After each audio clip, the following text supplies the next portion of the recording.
à 10. Ensuite, dépêche.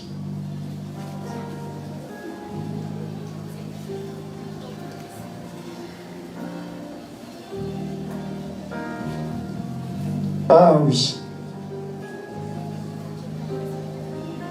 Matthieu chapitre 4, verset 8 à 10. Je lis la parole de Dieu avec très grand respect, parce que c'est elle qui détient la vie en elle, surtout la lumière du monde. Le diable le transporta encore sur une montagne très élevée, lui montra tout le royaume du monde et leur gloire, et lui dit: je te donnerai toutes ces choses si tu te prosternes et m'adores. Jésus lui dit: retire-toi, Satan, car il est écrit: tu adoreras le Seigneur ton Dieu et tu le serviras lui seul. Vous soulignez: tu adoreras le Seigneur ton Dieu et tu le serviras lui seul. Voilà. Mettez l'accent sur le verset 10. Voilà. Alléluia. Alors le diable le laissa, et voici les anges vinrent auprès de Jésus et le servèrent. Dis Amen avec moi. Amen. Vous savez bien que cette histoire, c'est le début du ministère de Jésus. Le début du ministère. Dis Amen avec moi. Amen. Et depuis le début de son ministère, Jésus est passé d'abord par l'eau du baptême. Et lorsqu'il est passé par l'eau du baptême, quand il eut le test, l'Esprit lui-même l'a conduit dans le désert pour être tenté par Satan. Amen. Alléluia. Pour être tenté par Satan. L'Esprit lui-même soumet notre Seigneur à la tentation de Satan. C'est ce que la Bible dit, hein? À la tentation de Satan. Alléluia. Et dans cette tentation, il y a eu beaucoup de choses qui sont passées. Beaucoup de choses sont passées dans la tentation. Il y a eu une intimidation du diable vers Jésus. Il y a eu dialogue, il y a eu langage. Il y a eu échange de paroles. Dit échange de paroles. Parce que Satan sait que s'il monte sur la position de la puissance, il ne peut égaler Jésus. Donc, qu'est-ce qu'il fait? Il veut user des stratégies comme il a usé autrefois dans le jardin d'Éden, en trompant Ève, en disant: est-ce que Dieu a-t-il réellement dit que si tu manges de ce fruit-là, telle chose va se passer? Il a trompé par rapport à la parole, parce que le diable, en prenant l'image d'un serpent, il s'est mis dans la peau du plus rusé des animaux de la terre, le malin, le serpent. C'est quoi le serpent à deux fourchettes? Tellement qu'il s'est trompé, il a deux langues. Vous comprenez? À deux fourchettes. C'est-à-dire demain il dit ça le soir, le matin il dit autre chose. C'est comme ça qu'il trompe. C'est pour cela qu'il est le plus rusé. Vous voyez? Et lorsqu'il a causé avec Jésus, il avait un seul objectif à atteindre. Un seul objectif à atteindre, c'est que il voulait que Jésus se soumette à lui. Quand vous allez lire du début de Matthieu chapitre 4, du verset 1 jusqu'au verset 8, tu vas constater combien de fois le diable a intimidé le Seigneur pour le mettre en erreur, pour le tromper. Dis: le diable était trompeur. Et puis tu dis encore que le diable était menteur. Dis: le diable était menteur. Voilà. Vous savez, le diable est l'incarnation du mensonge. Dis: l'incarnation du mensonge. Il ne faut jamais penser que le diable va te dire la vérité un jour. Ce n'est pas possible. Pourquoi? Parce que ce qu'il respire et ce qu'il manifeste, ça sort mensonge. Il ne faut pas dire qu'un jour le diable t'a dit la vérité. Le diable ne va jamais te dire la vérité. Parce qu'il n'y a point de vérité en lui. Alléluia. Et comme ça, c'est la partie du verset 10 qui m'interpelle. Il arrive à ce niveau, il dit à Jésus, il prend Jésus, le transporte sur une montagne très élevée. Et puis il dit, il présente en vision l'image du royaume de la terre et les gloires. Quand on parle des gloires, on parle de leur richesse, les trésors. Et il dit à Jésus, il propose à Jésus, comme c'est un grand marchand, il a proposé les choses aux gens. Il dit à Jésus, tu sais, si tu te prosternes et puis tu m'adores, je te donnerai tout le royaume et leur gloire. Dis amen. Tout le royaume et leur gloire. Jésus va prendre la parole encore. Il dit, il est écrit. Dis à ton frère, il est écrit. Dis, il est écrit. Tu adoreras le Seigneur ton Dieu et tu le serviras lui seul. Dis ça. Tu adoreras le Seigneur ton Dieu et tu le serviras lui seul. Ensemble. Voici les deux choses qui gouvernent la terre. Voici les deux choses qui gouvernent le royaume des cieux. Deux choses majeures. L'adoration et le service. L'adoration et le service. Mais le problème qui se pose aujourd'hui dans notre société et même dans la société chrétienne, c'est que les gens ils font l'amalgame des deux choses. Ils ne savent pas quelle est la première chose qui est en première position et quelle est la deuxième chose qui est en deuxième position. Ils ne connaissent pas. Quand Jésus dit une parole et qu'il affirme la première chose qu'il dit, il dit il est écrit. Premièrement, quoi? Tu adoreras le Seigneur ton Dieu. Et ensuite quoi? Tu lui serviras lui seul. Mais la majorité des gens sont passés à côté. Ils sont passés à côté. Ils sont passés à côté. Pourquoi? Parce qu'ils ont mis plus leur attention sur le service. Et ils ont laissé l'adoration. D'ailleurs, ils ne savent pas ce que c'est que l'adoration, ils ne savent pas ce que c'est que le service. Je vais faire savoir ce que c'est que le service et l'adoration. Mais la première chose que Dieu nous demande de faire, d'abord, c'est quoi? L'adoration. Et la deuxième chose, c'est quoi? Le service. Mais regardez, le monde entier court. Vous savez, le diable était trompeur, le diable était menteur. Qu'est-ce qu'il fait? C'est comme quelqu'un qui doit aller voler dans une maison. Il arrive à tromper le chef de la maison. Qu'est-ce qu'il fait? Il occupe quelque part d'autre. Alléluia. Ça, il est là et puis il fait bruit quelque part là-bas, sachant que tout ce qu'il a besoin est ici, à cet endroit. Mais qu'est-ce qu'il fait? Il fait du bruit là-bas.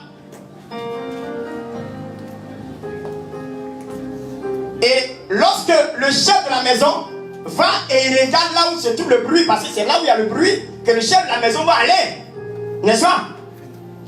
Et tout doucement, il vient dans la maison du chef de maison et puis il prend ce qu'il a besoin. Pendant que tu es en train d'être occupé quelque part, le diable est en train de voler quelque chose.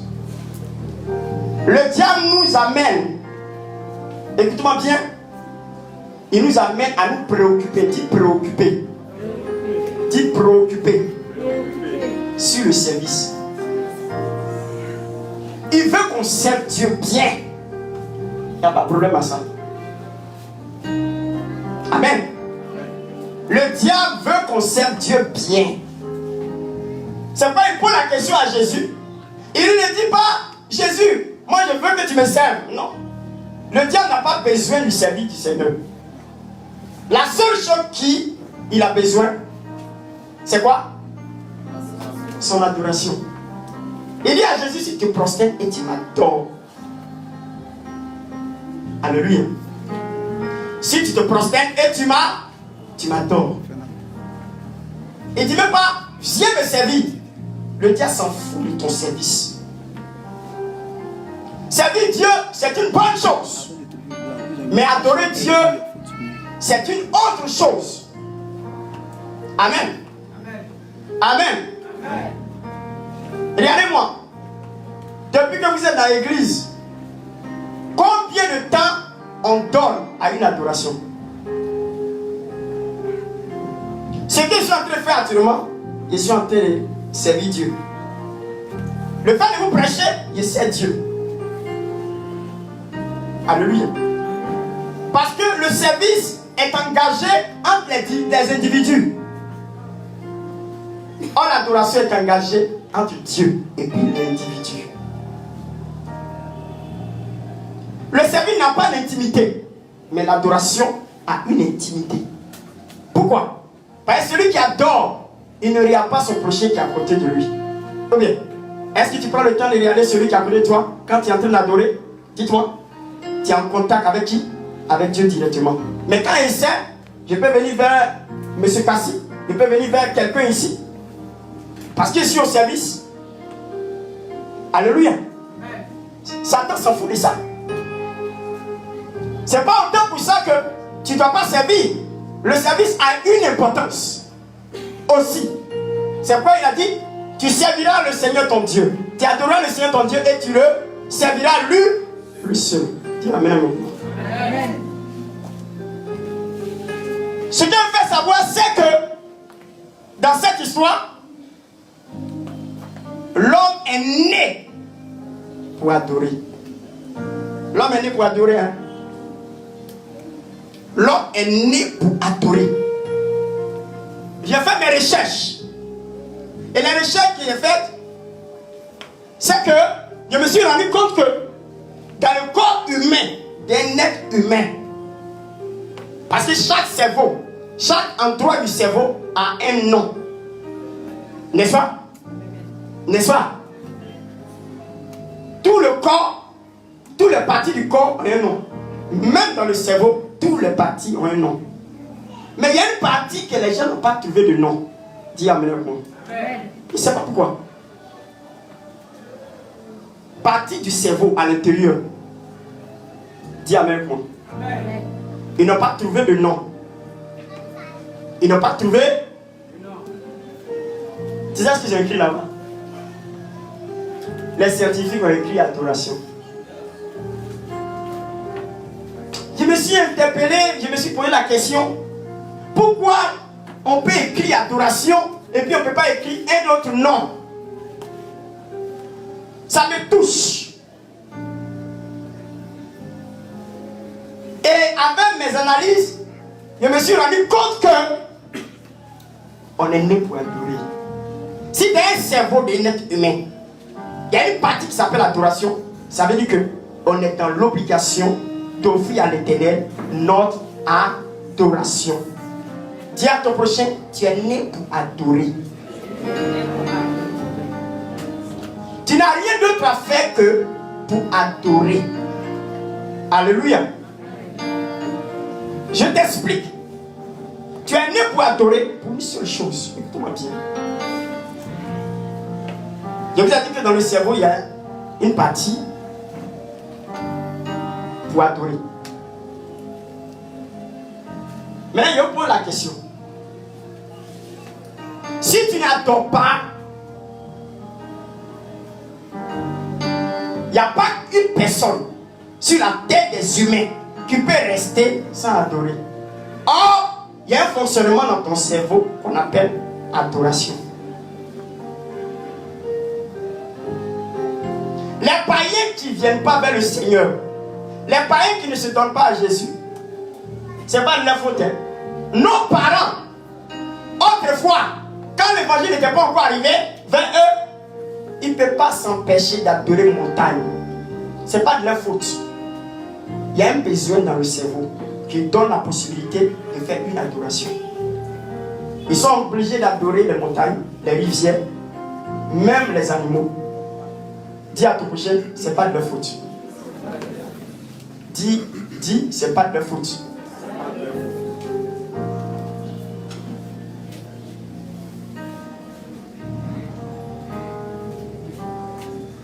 On peut acclamer le Seigneur pour le passé idéal. Alléluia. Bonne arrivée mon fils. Viens. Dieu te bénisse. Dieu te bénisse. Alléluia. Je suis ravi de ta présence. Pasteur, que Dieu te bénisse. Sois le bienvenu. Alléluia. Comme je le disais, écoutez-moi bien, comme je le disais, l'homme ne peut pas rester un instant sans adorer. S'il reste un instant sans adorer, c'est qu'il va mourir. Ça veut dire que c'est une nécessité d'adorer.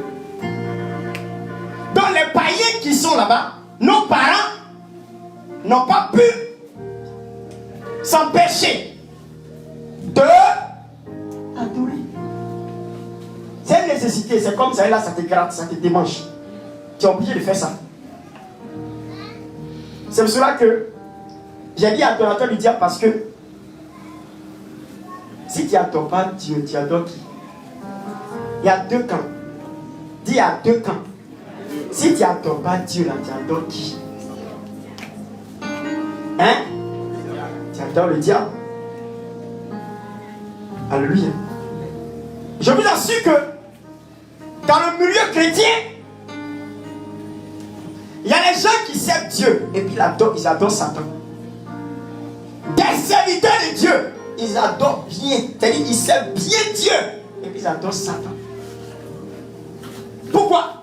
Parce qu'adorer, c'est de donner sa vie, son âme et son esprit à Dieu. Quand quelqu'un fléchit chez nous et qui dit que je suis en train d'adorer, il est en train de dire à Dieu qu'il n'y a point d'autre Dieu à part le Dieu qui est devant lui. C'est-à-dire qu'il n'y a point d'autres personnes qui sont au-dessus de toutes choses. Si ce n'est que celui qui s'est agenouillé devant, il lui donne son âme et son esprit. Il lui donne toute sa vie pour lui dire que tu es Dieu, tu es puissant, tu es glorieux. Il lui donne son adoration. Quand tu te prosternes et tu commences à adorer, ça veut dire que ce qui est devant toi devient ton Dieu.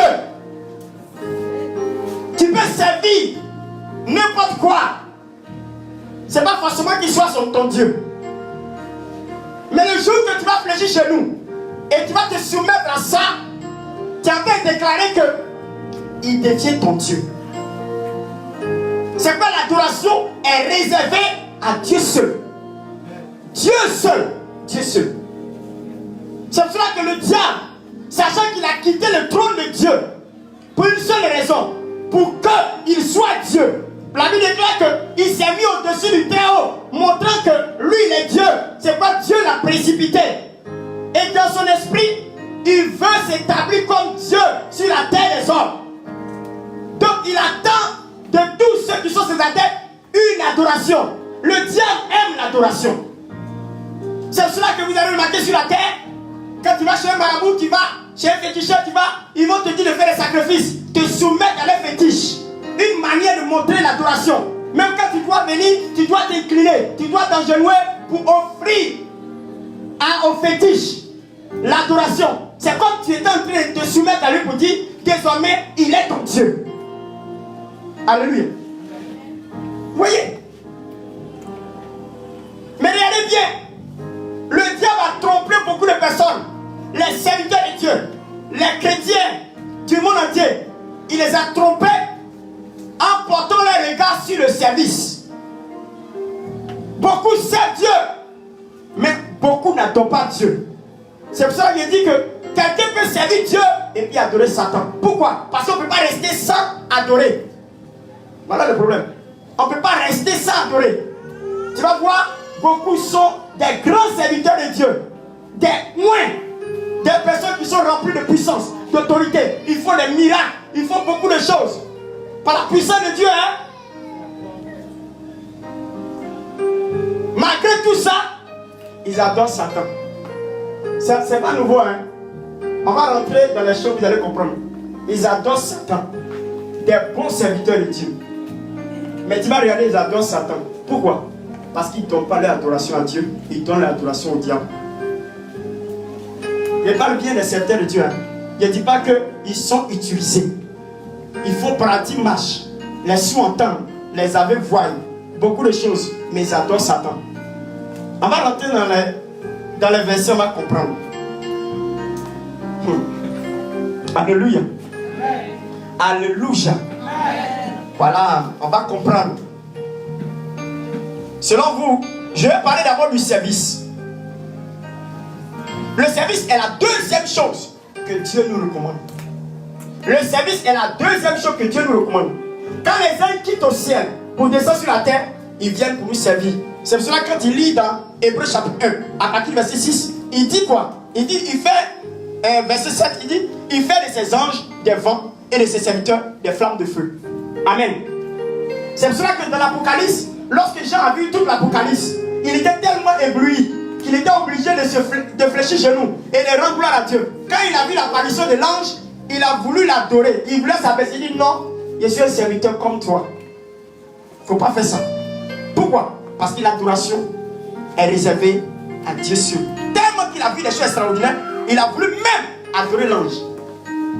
Vous savez, les gens disent non, j'adore pas, il y a vu quelque chose. La position appropriée, la position qu'on a, montre déjà notre adoration. On ne se prosterne pas devant tout le monde. Vous comprenez? Tu peux t'agenouiller, ça c'est un fait. Mais je ne parle pas d'engenouiller. Quand il a dit quoi dans le verset 10 de Matthieu 4? Il est écrit. Satan dit à Jésus, dit quoi? Il dit prosterne-toi et adore-moi. Il y a une position, hein? Il dit prosterne-toi et donc il y a une position. Quand on adore Dieu, on fait quoi? Prosterner puis engenouer, c'est pas la même chose, hein? C'est pas la même chose, hein?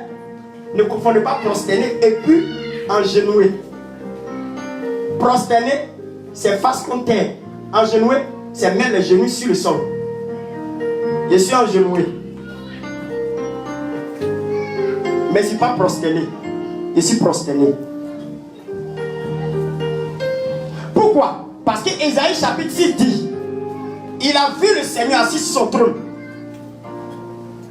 Et le pan de sa robe remplissait le temple. Il a vu les séraphins et les chérubins. Amen.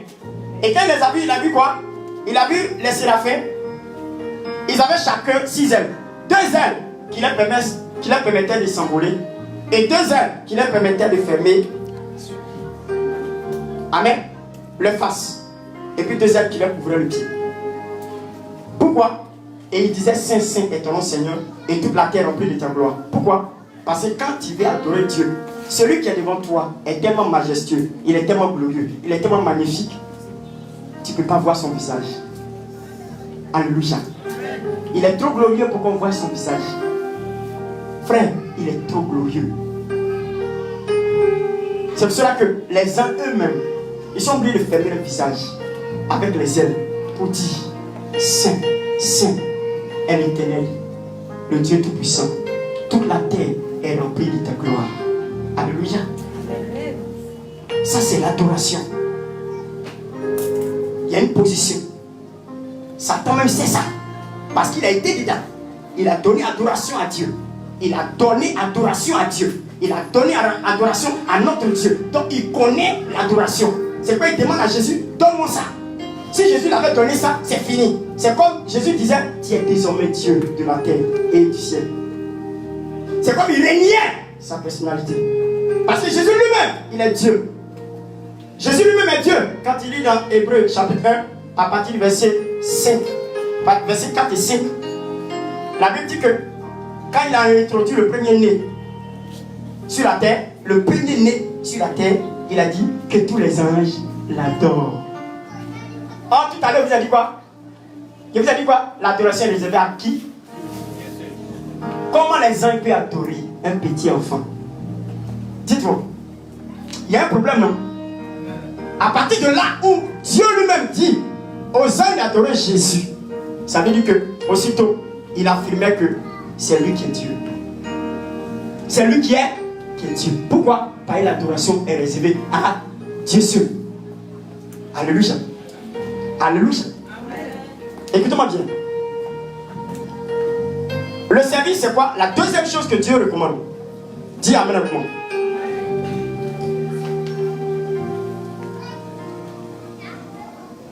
Le service. Qu'est-ce que c'est que le service? C'est faire les œuvres de l'Éternel. Servir Dieu, c'est faire les œuvres de l'Éternel. Servir Dieu, c'est travailler pour le compte du royaume de Dieu. Servir Dieu, c'est se mettre à la disposition de Dieu. Ce matin, ce que je suis en train de faire, ce n'est même pas une adoration. Je suis en train de servir Dieu. Prêcher, c'est servir Dieu. Essuyer les chaînes de l'église, c'est servir Dieu. Chanter, c'est servir Dieu. Prier, c'est servir Dieu. Prier pour l'église, c'est servir Dieu. Amen. Il y a beaucoup de services dans l'église. Alléluia. Le service est fait pour la terre. Le service est fait pour la terre. Ce n'est pas fait pour le ciel. Regarde. Chasser les démons, c'est servir Dieu. Prier pour les malades, c'est servir Dieu. Alléluia. Tout ça, c'est servir Dieu. Le service est pour la terre. C'est pas la Bible déclare que le temps viendra quand ce qui est parfait apparaîtra. Ce qui est partiel disparaîtra. Pourquoi? Parce que celui qui est parfait, c'est lui qui est le Seigneur. Le jour qui va, on va connaître son avènement, tout ce qui est prophétie, donc spirituel, tout ce que vous connaissez pour le service là, tout va s'arrêter. La seule chose qui va rester, la Bible déclare que c'est la parole de Dieu. Dis amen. Tout le service va s'arrêter. Les prophéties cesseront. Les paroles en langue cesseront. Les dons de miracles cesseront. Tout ce que vous connaissez comme dons spirituels, dans le livre de 1 Corinthiens chapitre 9, tout va cesser. Amen. 1 Corinthiens chapitre 12, tout va cesser. Pourquoi? Parce que tout ça c'est servir Dieu. Pourquoi? Parce que au ciel, on ne chassera pas les démons. Au ciel, on ne parlera pas en langue. Au ciel, on ne donnera plus de prophétie. Au ciel, on ne priera plus pour les malades. Pourquoi? Parce que le service est pour la terre. Le ciel, on va seulement pourquoi? Pour adorer Dieu. La Bible déclare que le nom du Seigneur va changer. Frère, le Seigneur me dit que quand j'ai lu les choses, l'Apocalypse, la Bible dit que le nom qu'il a aujourd'hui, c'est un nom de sauveur. C'est ça qui est Jésus. Jésus nous avait dit sauveur. Pourquoi? Parce que le nom incarne la mission. Son nom incarne une mission. Et la mission, c'était pour sauver l'humanité. Il a fait. Est-ce qu'il doit encore porter ce nom? Parce que quand il dit au nom de Jésus, tout genou fléchit, tout langue confesse. Pourquoi? Parce que c'est une mission qui est accomplie pour sauver l'humanité. Mais le temps vient où le nom va disparaître. La Bible déclare qu'on verra notre Seigneur avec un autre nom. Lorsqu'on sera avec lui dans le ciel, un nouveau nom, un nom glorieux, un nom magnifique, un nom extraordinaire, un nom parfait, un nom qui soit un nom extraordinaire. Frère, un autre nom, c'est écrit sur pierre et nous verrons ce nom. Vous voyez, il a ce nom à cause d'une mission. Il est venu nous sauver. Demain, il n'aura plus ce nom. Le nom de notre Seigneur va changer quand on sera avec lui dans le ciel. Alléluia. Ça veut dire que le nom que nous lui donner, c'est un nom quand tu vas prononcer, c'est comme tu es en train d'adorer le Seigneur. Un nom si glorieux que quand tu vas dire son nom, c'est comme l'adoration. Alléluia. C'est comme tu es en train d'adorer le Seigneur. Donc, quand les gens quittent sur la terre, quand ils quittent au ciel, ils descendent sur la terre, ils servent Dieu. Quand ils le montent, ils font quoi? Quand ils remontent, ils font quoi? Ils adorent. C'est pas les 24 vieillards, ils n'ont que ça à faire. Le Seigneur m'a montré un jour, il y a 12 ici, et puis il y a 12 ici. 12 sont un côté, 12 sont un côté. Et eux tous en est ensemble. À l'unisson, leur couronne. Et à la voix, à l'unisson. Saint, Saint, Saint est le nom du Seigneur. Et toute la terre est remplie de ta gloire. Saint, Saint est le Seigneur. Saint, Saint est le Seigneur. Ça, tous les ans, les 24 vieillards, ils n'ont que ça à faire. De l'éternité en éternité. Parce qu'au ciel, il n'y aura pas de mort. C'est pourquoi il nous parle de la vie éternelle. Il dit celui qui se donne à lui, il a la vie éternelle. Vous savez, la vie éternelle, c'est une vie qui est sans fin. Vous voyez, les gens se sont préoccupés sur le service. Et le diable est en train de gagner du terrain. On est trop serviteurs de Dieu, c'est pour cela que notre vie ne change pas. Nous sommes trop serviteurs de Dieu. On sait tellement Dieu que Satan même se moque de nous. Pourquoi? Parce qu'on sait que cela nous attaque. Quand on sait que cela nous attaque. Parce qu'on s'est trouvé un refuge dans le service. Pourquoi? Parce que le service.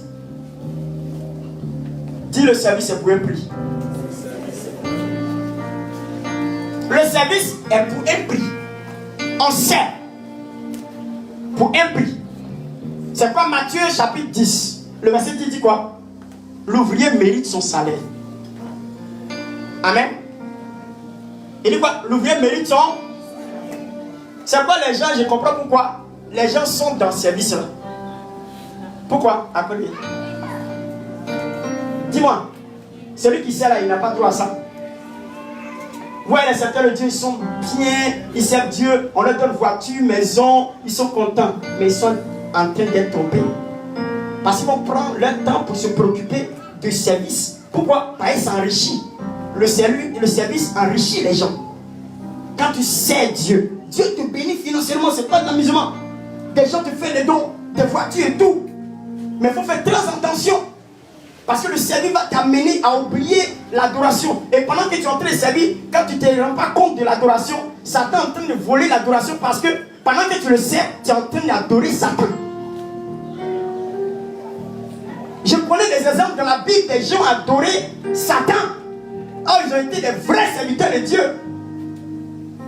Dieu n'a pas besoin de cette génération de serviteurs de Dieu. Dieu a besoin des vrais adorateurs. Dans ce siècle, Dieu n'a pas besoin des vrais serviteurs, mais il a besoin des vrais adorateurs du Seigneur. Notre Dieu a besoin des vrais adorateurs. Il n'a pas besoin des serviteurs. On a servi, ça nous a donné quoi? C'est quoi la Bible dit quoi?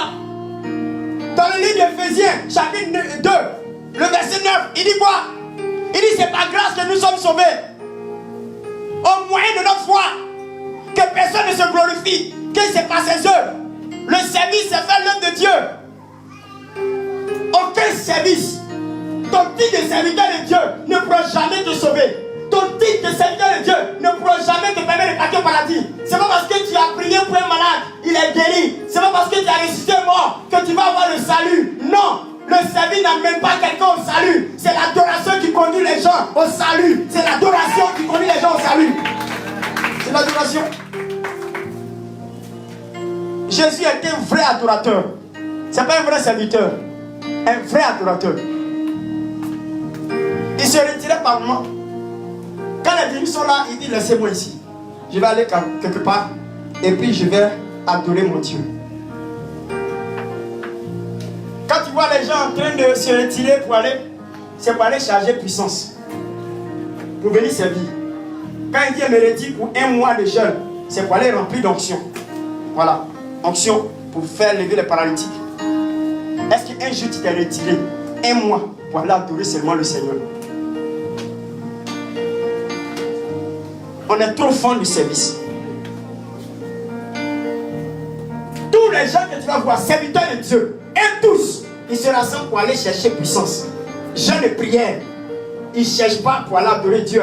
Ils n'ont même pas un temps d'adoration avec les dieux. Mais ils ont plus de temps de service de Dieu. Pourquoi? Parce que tout ce qu'ils sont recherchés là, c'est pour venir servir.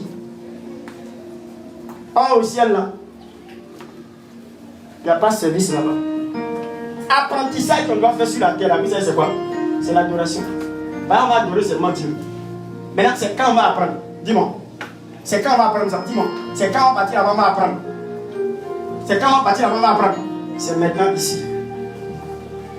C'est pour cela que la Bible dit quoi? Dans le livre de Jean chapitre 4, verset 23. Il dit l'heure vient. L'heure vient, mais l'heure est venue.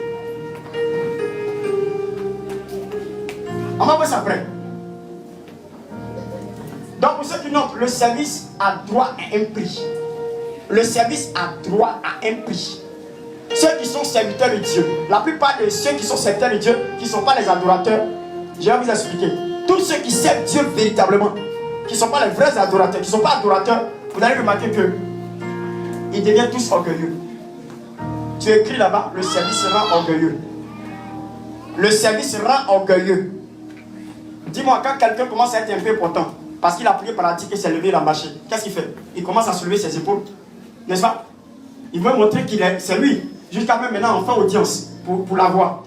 Parce qu'il est devenu important. Parce qu'il joue dans 4-4. Il devient gonflé. L'orgueil commence à monter. Le service perd les gens. Quand tu ne fais pas attention, le service va te perdre. Pourquoi? Parce que ça enfle ton cœur. Quand quelqu'un a une petite puissance, il pense qu'il est Dieu maintenant. Il insulte les gens partout. Parce qu'il est arrivé. Parce qu'il a l'argent. Parce qu'il sait Dieu, il a l'argent. C'est normal. Le vieux mérite son salaire. Si tu sais Dieu, tu as l'argent. Mais seulement pour aller au ciel, là, ça ne peut pas t'amener là-bas. Ce qui peut te permettre d'aller au ciel, c'est l'adoration. C'est l'adoration. Alléluia. C'est l'adoration. Il n'est pas mauvais de servir, mais il est mieux d'adorer. Écrivez quelque chose encore. On sait celui qu'on a cru, mais on adore celui qu'on connaît. On sait celui qu'on a cru, mais on adore celui qu'on connaît. Pourquoi? Parce que l'adoration est consacrée. L'adoration nous conduit à la connaissance de Dieu. Celui qui veut connaître véritablement Dieu commence à adorer Dieu. Pendant que tu es en train d'adorer, parce que l'adoration suscite la révélation. L'adoration suscite la révélation. L'adoration suscite la gloire de Dieu. L'adoration suscite la révélation, la puissance de Dieu. Quand tu adores Dieu, vous voyez, quand quelqu'un sait Dieu là, est-ce que il est debout? Dis-moi, quand c'est Dieu là, est-ce qu'on est couché? On est debout, on marche. C'est pas ça? On sait Dieu, on est debout. Est-ce quelqu'un qui est debout, est-ce qu'il ne peut pas tomber? Mais vous demandez, quelqu'un qui est couché, est-ce qu'il peut tomber? Non. Si tu prends une position couchée, jamais tu ne tomberas. Pourquoi? Parce que la position que tu occupes est une position que la Bible dit. Ce sont les hommes que Dieu élève. Ce sont ceux qui sont effacés, ceux qui ne se font pas voir. Tu es serviteur de Dieu, mais tu es un bon adorateur. Tu es couché, tu ne te fais pas voir. Même quand Dieu t'utilise, tu ne fais que démontrer que c'est Jésus qui est Seigneur, qu'il est glorieux, il est magnifique. C'est lui seul que tu présentes. À partir de là, Dieu te lève. C'est quoi la dit dans 1 Pierre 5, verset 6? Humilie-toi sur la puissante main de Dieu, car il te lèvera au temps convenable. Au temps convenable, il te lèvera. Quand Dieu t'utilise, cache-toi. Abigail ici, là, Dieu a fait beaucoup de choses à nous. Mais on a compris le secret. Ce n'est pas de se présenter aux gens. Je n'ai pas besoin de présenter des vidéos aux gens pour montrer que Dieu a fait un miracle. Où est ressuscité mort. Je n'ai pas besoin. Ce qu'il y a besoin, je prépare l'avènement de Christ. Parce que demain, je serai avec l'Éternel, dans la félicité éternelle. Donc pour cela, je dois me mettre une position d'adoration. C'est tout. Si on ne m'a pas connu à Abigail, ça fait quoi? Que Dieu me connaît. Si Dieu me connaît, ce n'est pas suffisant. Il y a des gens qui sont connus à Abidjan, mais demain ils vont en enfer. C'est ça le problème. Je vous donne un exemple d'un faux serviteur de Dieu. Et qui, je vous ai dit que le thème c'est quoi? Adorateur du diable. Voici un homme qui a servi Dieu dans toute sa puissance, mais il a adoré Satan. C'est dans la Bible, hein? Je vous donne. Prenez Matthieu chapitre 10. On va lire. Et puis prenez Luc 9. On va lire les deux. Vous voyez les serviteurs? Vous allez voir, voici un bon serviteur. Il est moins. Il n'y a pas quelqu'un qui a été serviteur habillé ici que lui là. Mais vous allez voir ce qui s'est passé. Il n'y a pas quelqu'un qui est plus serviteur que lui là. C'est pas mauvais de faire des miracles. Mais seulement ce qui est plus important, c'est l'adoration. Les gens cherchent des puissances. Ils sont bons, ils prennent moins de jeunes. C'est pas mauvais. Mais je vous dis que si tu veux que Dieu t'utilise, Dieu te fait de toi un homme extraordinaire, sois un vrai adorateur. C'est tout.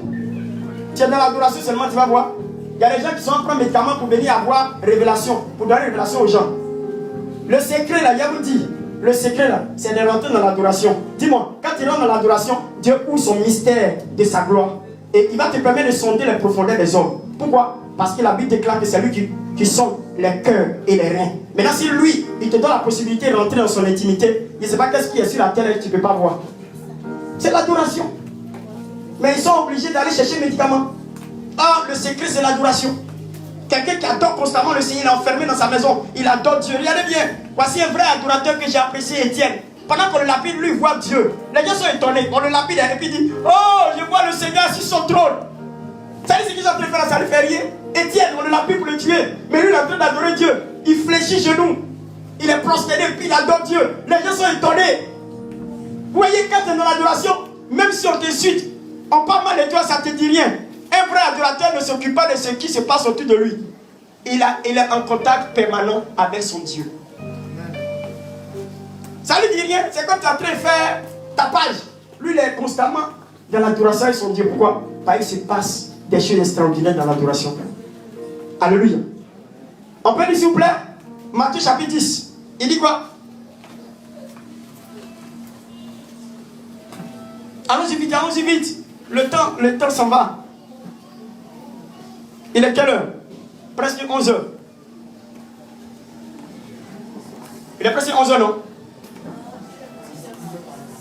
Allons-y, vite, pardonnez. Je n'ai pas le temps, allons-y. On a pris beaucoup de recul. Allons-y. Matthieu 10. Matthieu dit quoi? À partir du verset 1. Écoutez bien. Je lis la parole du Seigneur. Puis, ayant appelé ses 12 disciples. Il dit, ayant appelé ses 12 disciples. Il leur donna le pouvoir de chasser les esprits impurs. Il a donné quoi? Le pouvoir. C'est qui les appelait? Jésus. Jésus a appelé les 12 disciples. Il leur donne le pouvoir de chasser les démons. Et de guérir toute maladie et toute infirmité. Ce qu'il a demandé de faire, c'est quoi? C'est service de Dieu ou bien c'est adoration? Service. Il a donné pouvoir pour faire le service. Guérison et puis miracle. C'est pas ça? Maintenant, il faut citer les noms des 12. On va voir. Voici le nom des 12 apôtres. Le premier, Simon appelé Pierre. Et André, son frère. Jacques, fils de Zébédée, et Jean, son frère. Philippe et Barthélemy. Thomas et Matthieu, le publicain. Jacques, fils d'Alphée. Et Thaddée. Simon de Canaanite. Et Judas l'Iscariote. Et puis on met à la fin quoi? Celui qui livra Jésus. Voici quelqu'un. Ceux qui m'entendent. Tous les serviteurs de Dieu de Côte d'Ivoire. Par exemple, faire un direct de Facebook pour donner ce message aux gens. Tous les serviteurs de Dieu de Côte d'Ivoire. Ils n'ont qu'à me dire qui a été plus grand serviteur que Judas. Qui a été plus grand serviteur que Judas. Judas aussi guérissait les infirmités. Judas ressuscitait aussi les morts. Judas aussi faisait beaucoup de miracles. Mais il allait où? Judas était bon serviteur. Mais il a été quoi? Adorateur du diable. Pourquoi? Parce qu'il a aimé dans son cœur l'argent. Le service amène les gens à aimer l'argent. L'argent. Plus tu sais, l'amour de l'argent commence à s'agrandir dans ton cœur. Mais quand tu adores, Dieu te donne la possibilité que Paul dit, j'ai vu tout ce qu'il a fait comme de la boue, de la poussière. C'est-à-dire qu'il n'y a rien qui peut le tenir, qui peut le retirer de Dieu. Il dit, je vois tout ce que j'ai fait comme de la boue. Qui a été plus grand serviteur que Paul? Il dit tous les miracles qu'il fait, tout ce qu'il a fait là, il voit ça comme de la poussière, de la boue. Les gens pensent que parce qu'il a crié pour quelqu'un qui est ressuscité, c'est-à-dire qu'il est interplanétaire. Tu vas aller à l'enfer. Judas est parti à l'enfer. Pourquoi? Parce que Matthieu, chapitre 6, le verset 24 dit, il y a un démon qui s'appelle Mammon. Judas a aimé Mammon. Il a donné son adoration à Mammon.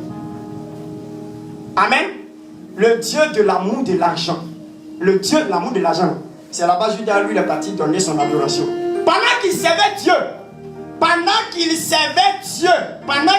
Dieu, il adorait Mammon. C'est pas, il a livré Jésus à combien de pièces? 30 pièces. Tellement qu'il adore l'argent. Beaucoup de serviteurs de Dieu dans ce monde adorent l'argent. Ils servent Dieu bien, mais ils adorent l'argent. Si tu adores l'argent, c'est que tu adores le diable. Tu as dit que tu fais l'adoration au diable. C'est quoi il dit? Adorateur du diable. Des gens servent bien Dieu et puis ils adorent Satan. Beaucoup comme ça. Voici un autre serviteur de Dieu qui s'appelle Géasi. Il y a un gars comme ça, Géasi. Il a bien servi Élisée, bien joli. À cause d'un don qu'ils ont donné à le général syrien, Naaman, Géasi s'est caché derrière.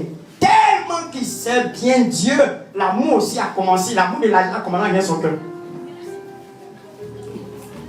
À la fin, la récompense, il a eu lèpre. Malédiction est tombée sur lui. Aimez Dieu de tout votre cœur, de toute votre âme. Adorez Dieu. Laissez l'argent. Quand tu cherches l'argent, l'argent ne vient plus. Mais quand tu adores Dieu, l'argent vient te trouver là où tu es. Beaucoup de serviteurs de Dieu, ils prennent le temps pour servir Dieu. Tu le vois dans les programmes, dans les croisades. C'est pas mauvais de gagner les âmes, c'est extraordinaire. Mais quelle est ta relation avec Dieu? Est-ce que tu vas faire tout ça et puis aller en enfer? Vous allez voir des gens seront étonnés le jour du jugement. Il va dire, toi viens ici. Il dit, ah Seigneur, c'est bon, il a fait croiser, il y a eu 3000 personnes là. Il dit, malgré qu'il y a eu 3000 personnes là, est-ce que tu vas adorer? Tu t'es préoccupé à ça, non? Au coin.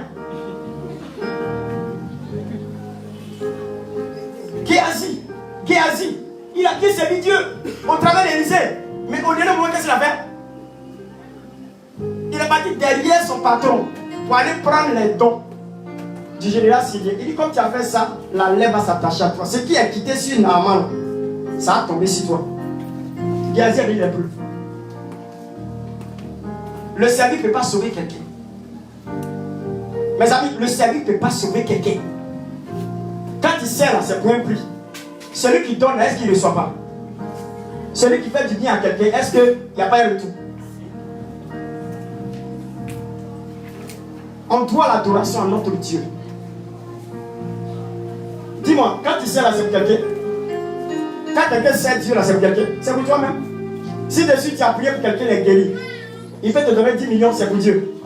C'est pour Dieu. 10 millions, tu vas te donner ça au ciel. Tiens 10 millions là. Tiens. C'est ça? Dis-moi, c'est ça? Payer 10 000 là, c'est servir Dieu. Donner offrande, c'est servir Dieu. Tout ça, c'est service de Dieu. Je n'ai pas dit que c'est mauvais. C'est important de le faire. C'est pas Dieu à souligner. Tu adoreras le Seigneur ton Dieu et tu le serviras lui seul. Les deux sont ensemble. Mais d'abord adoration, après service. Mais la plupart des gens aujourd'hui, ils font service d'abord et puis ils font adoration après. Et au fur et à mesure qu'ils font sa prière, là, ça commence à prendre le dessus sur l'adoration. Ils ne se rendent plus compte, hein, parce qu'on commence à aller dans les voitures, 4x4, l'argent commence à venir, ils oublient qu'ils doivent leur adoration à leur Dieu. Parce que c'est celui-là qui a fait de ce qu'ils sont aujourd'hui. Alléluia. Alléluia. Alléluia.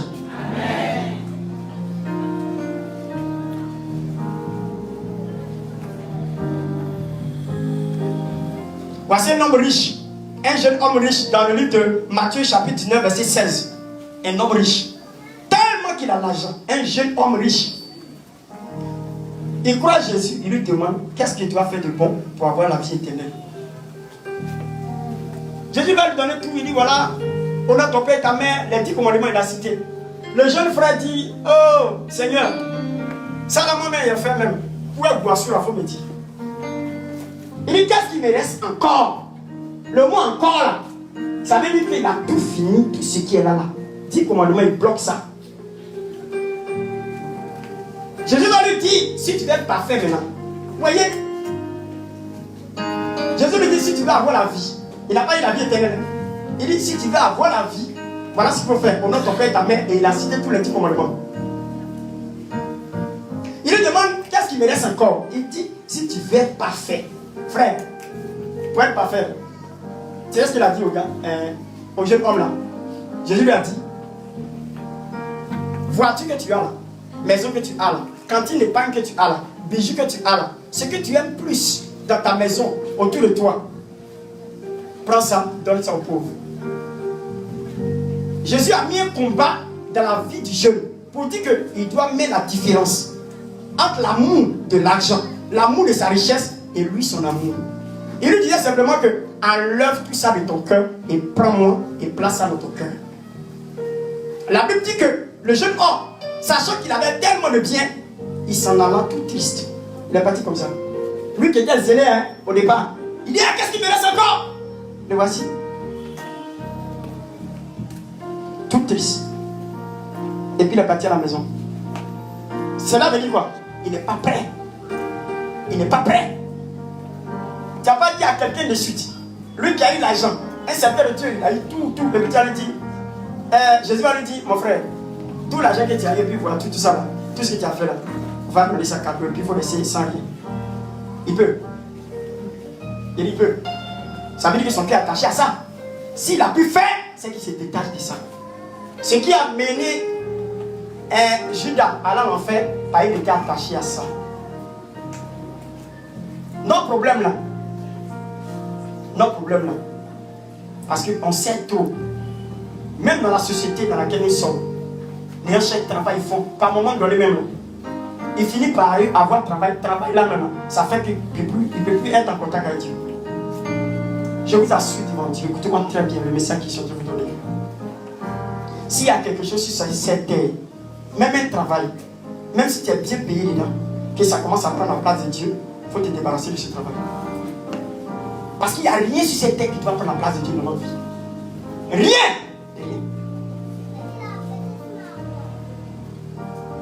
J'ai pitié pour les gens qui sont des grands serviteurs. Ils se crient, ils crient haut et fort. Sur les réseaux sociaux, mais partout. J'ai pitié pour eux. Parce qu'au dernier moment là, c'est là où on va voir clair les pleurs. La Bible déclare qu'il y aura des graissements dedans. Parce que le gars se dit, il est tellement sûr, tellement qu'il a été bishop. Il a gagné des églises. Et ça, il a au moins 150 églises au monde.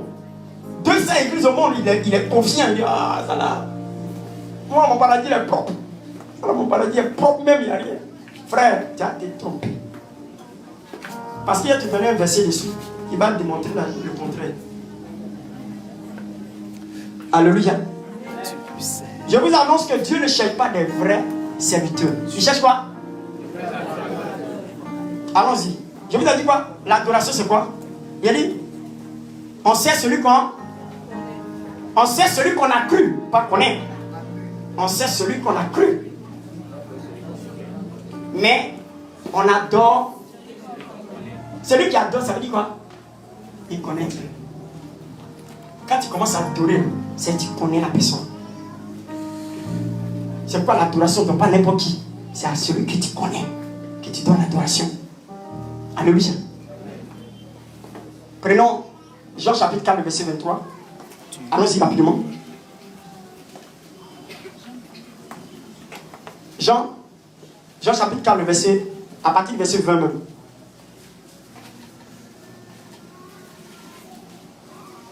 Jean 4 à partir du verset 22 même, 22. Prenez 22. 22 à 24. Écoutez bien, voilà ce que Dieu dit, c'est pas moi qui l'ai dit. Pour vous dire que c'est la vérité, voilà ce qui est écrit. Allons-y vite. La parole du Seigneur. Jean chapitre 4 à partir du verset 22. Vous adorez ce que vous ne connaissez pas. Il dit 22. C'est ça? Il faut aller à partir du verset 20. Je remonte encore un peu plus haut. À partir du verset 20. Nos pères ont adoré sur cette montagne. Voilà. Il dit nos pères ont adoré. Il faut prendre 19. 19. Prendre 19. Seigneur, lui dit la femme. La femme. Je vois que tu es prophète. Jésus lui a traumatisé avec une révélation, une parole de connaissance. En même temps, elle dit qu'il est prophète. Ce n'est pas par rapport à un don que tu vas dire à quelqu'un qu'il est prophète. Un don ne donne pas l'image d'un prophète. Parce qu'il y a le don de la prophétie qui existe. Tu peux avoir un autre ministère et puis prophétiser. Mais le don n'est pas le ministère. Le ministère est différent du don. C'est une parenthèse. Allons-y. Nos pères ont adoré sur cette montagne. Nos pères ont adoré sur cette montagne. Et vous dites. Et vous dites. Vous. Que le lieu où il faut adorer est à Jérusalem. Le lieu qu'il faut adorer là, c'est un lieu fixe. C'est à Jérusalem. Pourquoi? Parce que c'est la capitale d'Israël. Donc c'est là-bas on fait toute adoration. Vous voyez? C'est là-bas à Jérusalem on fait toute adoration. Il y avait un lieu situé. Tous les Juifs partaient à Jérusalem pour aller apporter l'adoration. Mais regarde bien, Jésus va changer les données. Et c'est pour ça que les gens ne se sont pas entendus à Jésus. Pourquoi? Parce qu'il est venu pour mettre les choses au clair. Et eux, ils fonctionnent par rapport à la Torah, au Pentateuque, au livre de la loi de Moïse. Ils sont judaïstes, c'est-à-dire qu'ils sont des gens qui suivent la loi de Moïse. Donc quand Jésus dit ça, ça traumatise. Allons-y. Femme, lui dit Jésus, crois-moi aujourd'hui là. L'heure même vient où ce ne sera ni sur cette montagne. Il dit l'heure vient. Ça ne sera même pas sur cette montagne, ni à Jérusalem. Ni à Jérusalem que vous adorerez le Père. Vous voyez? Ce n'est plus le cas, ce n'est plus un lieu. Ce n'est même plus un endroit. L'adoration, ce n'est pas un lieu. Ce n'est pas l'écrit, il faut adorer. Non. C'est ce que Jésus est en train de dire, ce n'est pas un lieu. Les gens pensent que c'est dimanche, ils viennent à l'église pour adorer. Non. L'adoration se fait à tout moment. Et puis il va donner l'explication comment se fait l'adoration. Allons-y. Vous adorez ce que vous ne connaissez pas. Vous voyez? Donc, il disait quoi? L'adoration est égale à quoi? Connaître. Hein? À ce qu'on connaît. C'est sorti, non? Il dit que vous adorez ce que vous ne connaissez pas. Regardez bien ce que Jésus m'a dit. Allons-y. Nous adorons ce que nous connaissons. L'adoration nous permet d'identifier notre Dieu. C'est parce qu'on connaît qu'on adore. Quand quelqu'un ne connaît pas, là, il ne peut pas adorer. Si ce n'est pas que c'est Jésus qui a enseigné, il ne peut pas adorer. Même mes frères musulmans, s'ils ne connaissent pas, ils ne peuvent pas adorer. Ils vont pas dire, ils vont trouver que Jésus là, il est prophète, c'est tout. Mais nous, on connaît. On sait que c'est lui qu'il faut adorer parce que c'est lui qui est le véritable. Parce qu'il est Dieu. Je vous donne une parenthèse. Jésus dit à un jour aux pharisiens, ils étaient là. On lui pose une question, il disait, il y a vous traumatiser. Moi, je dis, vous traumatiser. Il dit aux pharisiens, il dit, avant que votre père Abraham ne soit, je fus. Vous comprenez français un peu? Il dit, avant que votre père Abraham ne soit, je fus. Français, là, ça dit quoi? Non, moi, je ne comprends pas bien français. Essayez-moi d'expliquer un peu, ça veut dire quoi? Avant que votre père Abraham ne soit, je fus. Comme un enfant de 30 ans. Jusqu'à on lui a dit dans le verset, tu n'as même pas encore 50 ans. Et puis tu prétends que tu as vu Abraham. Tu as été avant Abraham, ça c'est folie. Pour ça, ils ont pris Caillou, ils voulaient le lapider. C'est une aberration. Pour un enfant comme ça, il est tellement prétentieux comme il peut dire des trucs comme ça. Tu dis ça à quelqu'un ici, il va dire, mais toi tu es malade. Ça ne va pas chez toi. Comment tu peux dire que tu es né avant ton grand-père? Ton arrière-grand-père? Oui. Jésus peut l'affirmer parce qu'il a été avant Abraham. La Bible déclare qu'il est l'alpha et l'oméga, le premier et le dernier, le commencement et la fin. Amen. C'est lui qui est Dieu. Tu dis ça à mon frère, mais il ne va pas croire. Il va dire, les prophètes, c'est fini. Issa, il est prophète, c'est terminé. Nous, on sait que Issa n'est pas seulement prophète, mais Issa est Dieu. Amen. Dis, Issa est Dieu. C'est pour cela que je peux l'adorer. Parce que je le connais. Mon adoration lui revient de droit. Parce qu'il n'y a pas quelqu'un qui est parti à la croix à ma place. Si ce n'est que lui, il lui doit mon adoration, il lui doit ma vie, il lui doit mon existence, il lui doit toute ma génération, toute ma famille, tout ce que j'ai, je lui dois. Parce qu'il est Dieu, il est Dieu, il est Dieu. Il est Dieu. Il n'y a pas d'issue dedans. Quelqu'un qui dit qu'il a été avant son grand-père, il est Dieu. Je suis désolé. Insultez-moi, mais on ne peut pas remettre ça dans ma tête. Il est Dieu. Jésus, il est Dieu. Je lui dois l'adoration. C'est quoi il est en train de dire là? Amen. Il est en train de dire là, dans ce verset-là. Il dit, ce n'est ni ici, c'est montagne à Jérusalem que va adorer le Père. Allons-y. Car le salut vient des Juifs. Car le salut vient des Juifs. Il dit le salut vient des Juifs. C'est par eux que nous sommes sauvés. C'est parce qu'ils ont rejeté Jésus. C'est pas aujourd'hui là. Dieu permet que nous, les Africains, nous soyons dans le club du salut. Sinon, il n'y avait pas quelqu'un qui devait être sauvé si ce n'est que les Juifs. Mais la Bible déclare qu'à cause de ça, ils ont rejeté Jésus. Nous sommes juifs par adoption, au travers d'Abraham par la circoncision. Vous comprenez? Nous sommes des juifs par adoption. Amen. On a été greffé à Israël. C'est lui qui détient la sève. C'est d'Israël vient toutes les racines des choses. Alléluia. Continue. Mais l'heure vient. Il dit l'heure vient. Regardez bien ce qu'on dit. L'heure vient. Et elle est déjà venue. L'heure vient, elle est déjà venue. Où les vrais adorateurs. Où les vrais adorateurs. Ils ont dit quoi? L'heure vient et l'heure est déjà venue. L'heure vient et puis c'est déjà venu. Où les vrais serviteurs? Non. Ils ont dit les vrais serviteurs? Non. Ils ont dit quoi, les vrais serviteurs? Non. On dit quoi? Les vrais adorateurs. Donc il y a une différence entre serviteur et adorateur. Hein? Ah, il y a une différence. Si on précise, Dieu n'a pas besoin des serviteurs de Dieu. Dieu a besoin des adorateurs. Les adorateurs sont ceux qui craignent Dieu. Parce que l'adoration suscite la crainte de Dieu. L'adoration suscite la sainteté. L'adoration suscite la sanctification. L'adoration suscite tout ce qui est la pureté. Quand tu adores, Dieu te permet d'être saint.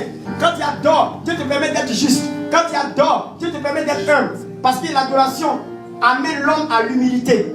Quand tu t'abaisses devant Dieu, que tu trouves que il n'y a que lui seul, que tu n'es rien, que c'est lui qui est Seigneur. Amen. Ça te permet à être dans l'humilité. Regardez bien, un serviteur de Dieu, il dit les serviteurs de Dieu. Voilà, lui il fait des miracles.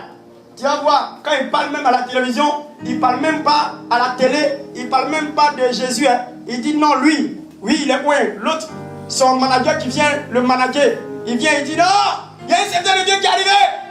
Il vient d'arriver, il est point, vraiment. Il a reçu son palmarès. Comment on ne peut pas vanter les gens? Ça, on appelle ça comment? C'est pas pour Prada? Hein? Il fait promotion de qui? D'un homme. Ce sont des déviations graves. C'est une manière de montrer qu'ils ne connaissent pas Dieu. Parce que s'ils adoraient là, s'ils connaissaient Dieu, ils allaient adorer. Ils ne connaissent pas, non, ce n'est pas leur faute. Mais ça, je vous dis, réveillez-vous. Réveillez-vous. Réveillez-vous. Parce que l'heure vient et l'heure est là venue où Dieu même a sélectionné les vrais adorateurs qui adoreront le Père en esprit et en vérité. Il les connaît déjà. Il les connaît. Il les connaît. Ah, est-ce qu'il ne les connaît pas? La phrase qui est donnée là, il ne les connaît pas? Il les connaît déjà. Moi j'en fais partie. Mon église en fait partie parce que c'est ce qu'on communique chaque jour à l'église. Amen. C'est notre adoration où il est. Quand on va commencer à rentrer dans l'adoration, les gens ont dit qu'on prend un médicament ici. Tu sais pourquoi? Parce que l'adoration n'a même pas besoin de faire évangélisation. Les gens courent pour venir. Tu sais pourquoi? Parce que la Bible dit que Dieu a ajouté à l'église ceux qui étaient sauvés. C'est pas l'homme, hein? On dit Dieu a ajouté à l'église. L'évangélisation est nécessaire. Mais la croissance, c'est Dieu qui fait la croissance. C'est pas ta part. Si tu veux la faire 10 pour hasard, si Dieu dit personne ne va rentrer chez toi, personne ne viendra. C'est quand tu as fait ton travail. Mais la croissance, c'est une histoire de Dieu. C'est pas la force de quelqu'un. J'ai compris quelque chose. On va commencer à rentrer dans l'adoration. Vous allez voir. Les gens qui sont au loin là-bas, on ne sait même pas. Quelqu'un m'a dit il dormait et puis il a vu l'église là comme ça. Et puis Dieu m'a dit de venir. Comme ça. Pourquoi? Parce que là où l'adoration se passe, Dieu attire le monde. Dieu attire le monde. Où il y a l'adoration, Dieu attire le monde. Alléluia. Alléluia. Alléluia. Je vais donner ma conclusion. Je vais donner ma conclusion aussitôt. Je vais donner ma conclusion aussitôt. Voici la conclusion. Je conclue par Matthieu 7, 21. Oh, là, c'est capté même. Matthieu 7, 21. Ça, c'est mon verset même. Ah, vous allez voir ce qui c'est. Ceux qui servent Dieu là. Et là, au dernier moment, ce que Jésus va leur dire. Je n'ai pas dit ne pas servir, il faut servir. Mais, il faut prendre le temps de l'adoration d'abord. Quand tu adores et puis tu sers bien. Mais quand tu n'adores pas, que tu sers mal. Parce que tu vas profiter des fidèles pour gagner l'argent, pour acheter voiture, pour acheter maison. Tu vas escroquer les gens. Pourquoi? Parce que il n'y a pas l'adoration. Donc Dieu ne te communique pas des secrets, comment il faut fonctionner dans le service. C'est ça. Quand tu commences à adorer là, Dieu te donne les directives. Il y a des choses que tu ne dois pas faire quand tu sers. Et puis il ne faut même pas que tu portes ton regard sur l'argent. On ne sert pas Dieu pour de l'argent. Dans l'affaire de Dieu, on ne sert pas Dieu pour de l'argent. On sert Dieu pour rendre service aux gens. Amen. Maintenant, Dieu à son tour, lui, prend soin de celui qui le sert. C'est ça. Si tu veux chercher l'argent avec le travail qu'on est en train de faire, servir de Dieu, il faut aller à la zone pour chercher le travail.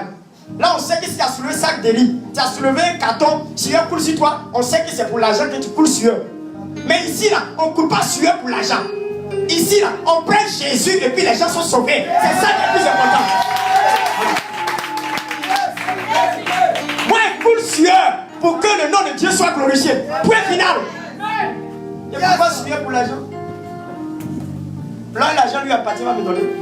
Je n'ai pas besoin de lui demander. Regarde, tu es dans la maison avec ton papa. Et puis, tu respectes bien ton papa. Et tu as besoin de lui faire un geste pour qu'il puisse te donner. Il est content de toi et dit, papa, on est que je sais que tu as besoin de 5 millions. Tiens. Il sait que tu en as besoin. Tu n'as pas besoin de lui faire savoir. Amen.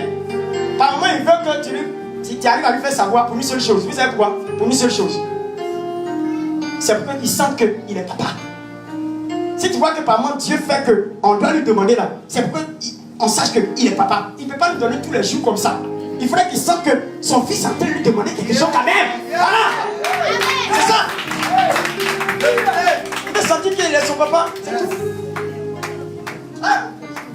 Quand mon Dieu vient vers son papa pour lui demander l'argent, vraiment par moment c'est vrai que ça gêne, mais il sait qu'il est papa. N'est-ce pas? Il est content. Parce que s'il ne voit pas son fils lui demander, un moment, il va commencer à se poser des questions, il va demander, il y a quoi même mon fils là? Ah, moi il connaît mon nez, il a changé, hein? Il ne me demande plus les 100 francs, il a quel problème? Il va aller le trouver pour dire, mon nez, tu as quel problème? Oh, quand il demande, ça le dérange un peu, hein? Mais ce jour-là, il va aller demander parce qu'il ne voit plus mon nez, il ne voit plus les traces de mon nez. Le père commence à se sentir, il ne se sent plus père. Il y a un problème. Il y a un problème. Quand Dieu veut qu'on lui demande, c'est pour qu'il se sente père et que nous soyons fils pour lui. Amen. Alléluia. Amen. Lisons la conclusion et on va finir. Point final. Alléluia. Lisons rapidement, on finit en même temps. Matthieu 7, 21. La parole du Seigneur, Matthieu 7, verset 21. Ceux qui me disent, Seigneur, Seigneur. Il dit ceux qui me disent, Seigneur, Seigneur, n'entreront pas tous dans le royaume des cieux. Amen. Et vous l'avez bien. Comme les Français ont dit, c'est pas tous ceux qui disent Seigneur, ils prêchent, ils parlent, tout ça. C'est pas tous qui vont rentrer là. Ah, il y a dénombrement dans cette histoire. Ah, il y a dénombrement dans cette histoire. Il y a tri même. Il y a un tamis qui rapporte. Tamis. On tamise les bons grains. Et puis les mauvais grains restent au-dessus. Amen. Les bons grains restent au-dessus et puis les mauvais grains sont à terre. Amen. Amen. Voilà. Les bons grains en bas et puis en haut là, les mauvais grains. Dis Amen. Il y a un tamis. On tamise. Écoutez bien. Allons-y. Mais celui-là seul. Celui-là seul. Qui fait la volonté de mon Père. Vous savez, celui-là seul qui fait la volonté de qui? De mon Père. De mon Père. De mon Père. Vous allez comprendre ce que c'est que la volonté du Père. Allons-y. Qui est dans les cieux. Qui est dans les cieux. Il y a deux choses sur la terre, non? Il y a quoi?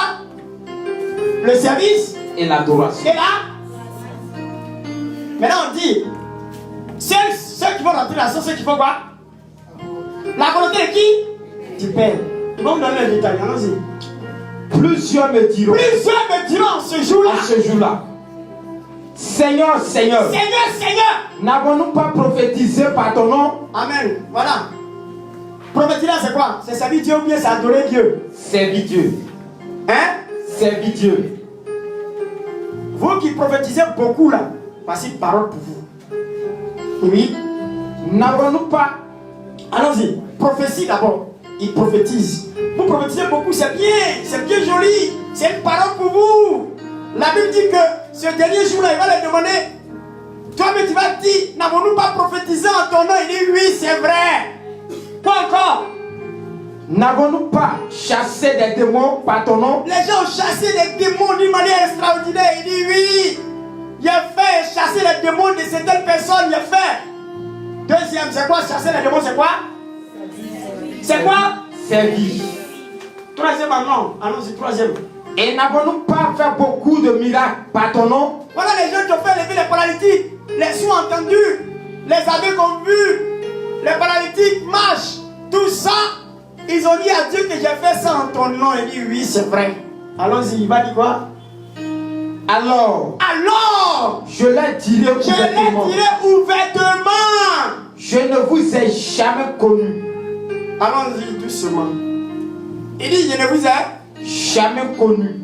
Mes amis, entre nous, on va comprendre la négation pas et puis jamais. Je veux qu'on comprenne quoi. Moi, je ne comprends pas bien français. Il dit, je ne vous ai jamais connu et puis je ne vous ai pas connu. C'est la même chose. Je vous demande, c'est la même chose. Pas et jamais, c'est la même chose. Pourquoi c'est pas la même chose?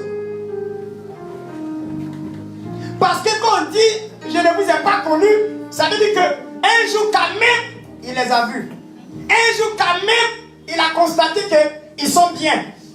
Mais quand il dit, je ne vous ai jamais connu, il ne les voit même pas. Je suis en train de vous dire, vous qui faites les miracles, vous qui chassez les démons, vous qui prophétisez, Dieu ne vous voit pas. Il ne vous voit pas. Il dit, je ne vous ai jamais connu. Quittez arrière de moi, ouvrier de l'iniquité. Comme on peut dire des gens de serviteurs de méchanceté. L'iniquité c'est quoi? Dites-moi. Ouvrier de péché. Iniquité c'est quoi? Selon vous, iniquité là c'est quoi? Quand on dit iniquité, c'est quoi?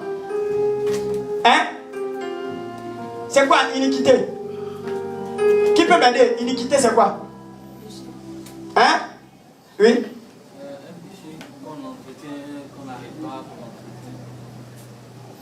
Un péché qui est couramment, c'est-à-dire qu'on vit ça quoi? Iniquité. Ça rend en péché, ça rend en méchanceté. Ça rend en mauvaise odeur. Ce qui sent mauvais dans la narine de Dieu, c'est ça qui est iniquité. Il dit quoi? Ouvrier. Ouvrier, ça veut dire quoi? Ouvrier, ça veut dire quoi? Il a dit adorateur? Serviteur de méchanceté, serviteur de péché. Pourquoi quelqu'un peut faire un miracle et puis Dieu peut dire tu es serviteur de péché? Chasser des mots c'est mauvais. Faire des miracles pour quelqu'un c'est mauvais. Prophétiser c'est mauvais. Mais pourquoi Dieu peut dire ça? Parce qu'ils ont bien servi, mais ils ont adoré Satan. Parce que quand tu adores, tu sers. Et puis quand tu adores bien et puis tu sers, tu ne peux pas vendre ton âme au diable. Alléluia. Celui qui connaît Dieu, c'est celui qui l'adore. Et celui qui l'adore, c'est celui-là même là, qui a le chemin du salut. Alléluia. Amen. Voici ma conclusion pour dire, il est bien de servir Dieu, mais il est mieux de l'adorer. Je vous remercie. Amen.